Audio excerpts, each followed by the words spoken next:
मध्ये निवडणूक लढायची, डिपॉझिट जप्त करून घ्यायचं आणि निवडणूक झाली की 1 महिन्यामध्ये आपली प्रॉपर्टी लगेच डबल करायची.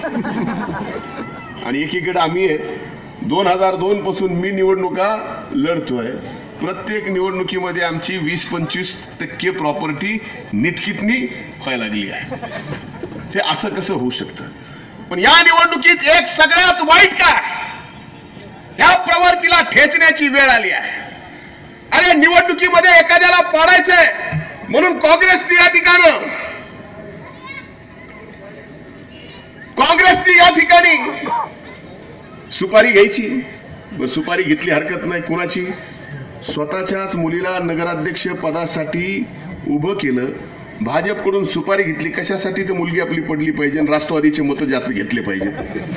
कोण करेल? कुणी करू शकता असं? हे जर काँग्रेस करत असेल तर या काँग्रेसला तुम्ही मत देणार आहात का? आज काँग्रेसने उठायचं आणि म्हणायचं नगर परिषदेला 5 वर्षात काय केलं? मग कशाला मांडीला मांडी लावून बसले होते 5 वर्ष? का 5 वर्ष उपनगराध्यक्षपद तुमच्याकडे ठेवलं? का तुमच्या सोबत तुमचा मुलगा आणि मुलगी हे 2 नगरसेवक सोडता काँग्रेसचा का कुठलाच नगरसेवक तुमच्या सोबत राहिला नाही? याचं उत्तर मिळेल का? आणि तुम्हाला जर एवढ्या सगळ्या गोष्टीची आपुलकी होती आणि परळीचा जनतेचा विकास करायचा होता, परळीतल्या बहुजन समाजाचा तुमच्या डोक्यात विषय होता, मग तर स्वतःच्या मुलीच्या शिवाय दुसऱ्या कुणाला तरी उभं करायचं ना. एकीकडे मुलगी, एका प्रभागामध्ये मुलगा, आणि इथं मात्र या ठिकाणी म्हणायचं की राष्ट्रवादीनं असं केलं, राष्ट्रवादीनं तसं केलं. उन्हाळ्याच्या काळात परळी पाण्यासाठी तडपत होती. मला सांगितलं बोर द्या, मी बोर दिले. मला वाटलं कुठंतरी घेतील, त्यांनी आपल्या शेतात घेतला.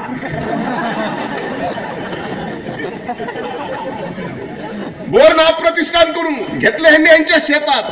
ही प्रवृत्ती तुम्हाला आम्हाला चालणार आहे का? म्हणून मला आपल्याला शब्द द्यायचा आहे, या संबंध शिवाजीनगरच्या विकासाची, रस्ते, नाली, लाईट, पाणी, या भागामध्ये आणखीन सामाजिक सभागृह करायचे. एक भगवान बाबाचं मंदिर, एवढी मोठी जागा आहे, ते मंदिर तिथं चांगलं उद्यान मला करायचं आहे. एक टाकी जर पाण्याची कमी पडत असेल, ती टाकी पूर्ण होऊ शकते. पण दुसरी लागत असेल तर दुसरी सुद्धा टाकी आपण पाण्यासाठी देऊ. हा शब्द मी आज आपल्या सगळ्यांच्या समोर देतो. आणि मी एक वचन आपल्याला द्यायला लागलो आहे. हे तिघं उभे आहेत, आप्पा या ठिकाणी आहेत, हे 4ही उमेदवार आज आपल्या समोर आहेत.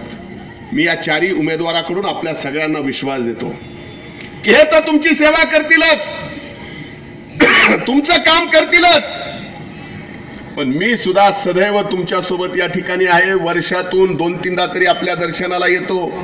नागसेननगर भागामध्ये भीम जयंतीला येतो, अशोकनगर आंबेडकर नगर मध्ये मी भीम जयंतीला या ठिकाणी येतो, आणि त्याचबरोबर भगवान बाबाच्या जयंतीला सुद्धा एकदा भगवान बाबाच्या मंदिरामध्ये या ठिकाणी येतो.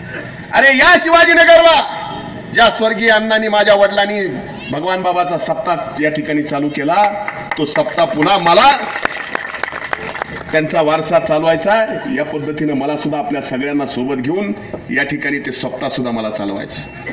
मला आपल्याला या ठिकाणी खऱ्या अर्थानं विकास करायचा आहे. भुयारी मार्गाच्या बाबतीत आजपर्यंत काही झालं नाही मामा.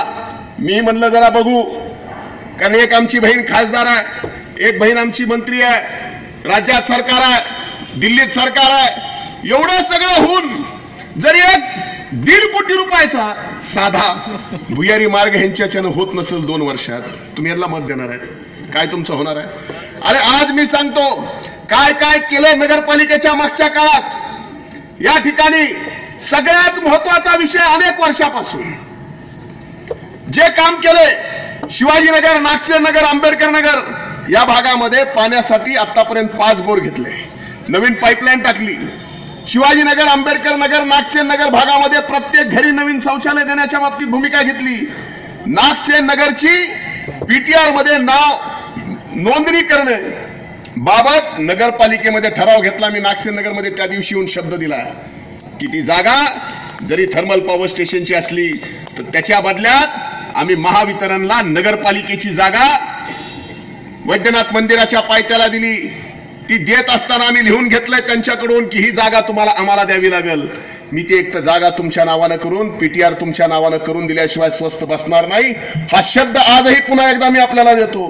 आणि या शिवाजीनगर भागातला व्यक्तिगत प्रश्न असतो, सार्वजनिक प्रश्न असतो, किंवा उद्या चालून नागसेन नगर, अशोकनगर, आंबेडकर नगरामध्ये जे घरकुल पात्र असतील त्यांच्यासाठी नवीन घरकुलाची योजना सुद्धा आम्ही या ठिकाणी करू. पण माझी एकच विनंती आहे, आज इथं भाजपला उमेदवार मिळाले नाहीत म्हणून बाण हातात घेतलाय. खरी भाजपची अवस्था अशी आहे की सेनेसोबत युती झाली नसती तर 13 ठिकाणी भाजपला उमेदवारच मिळाला नसता. आता मला एक प्रश्न विचारायचा, आज आपल्याला हात जोडून विनंती आहे की निवडणुकीमध्ये बाण येतो, पुन्हा तो दिसतच नाही.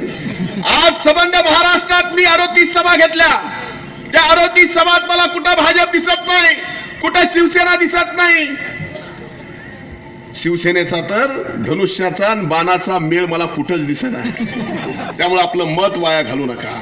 ना बाण ना कमळ ना कोण अपक्ष ना फलाना दिसताना एकच लक्षात ठेवा की येणाऱ्या 27 तारखेला राष्ट्रवादी काँग्रेस पक्षाचे या प्रभागाचे 3 उमेदवार, नगराध्यक्ष पदाचा 1 उमेदवार, 3 मशीन येतील, 4 घड्याळ येतील. त्या 4ही घड्याळ समोरचं बटन दाबून राष्ट्रवादी काँग्रेस पक्षाला आपल्या सेवेची संधी द्या. पुन्हा एकदा वचन देतो की शिवाजीनगरचा संपूर्ण विकास मी करून द्यायची या ठिकाणी जबाबदारी घेतो. खूप खूप धन्यवाद. जय हिंद, जय महाराष्ट्र, जय राष्ट्रवादी, जय भीम.